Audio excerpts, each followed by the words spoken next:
Това е град Самоков, а годината 2023. Кой и как решава изборите в общината? Отговорът на този въпрос не е труден и самоковци добре го знаят. Изборите се решават от организирания и купен вод, командван от шепа тартори в махалата. Зад оградите и масивните довари на тези луксозни къщи, поникнали насред обградилата ги беднотия и бокуци, живеят точно онези босове, които определят съдбата на Самоков на всеки 4 години.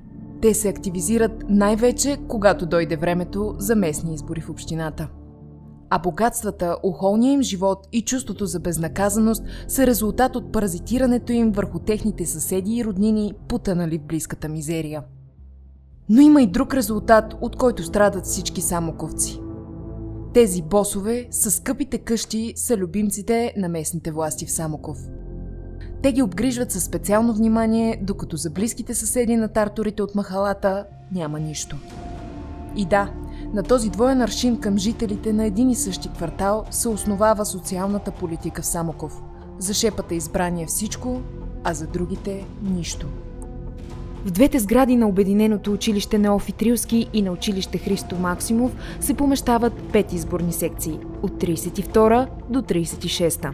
В тях е концентриран контролираният вод в Самоков. Вотът, който решава местните избори в града и който носи сериозни приходи на онези с луксозните къщи. Как се гласува в тези секции и кой е любимецът на този контролиран вод? Следващите кадри нямат нужда от коментар. Едно, невалидна. Едно,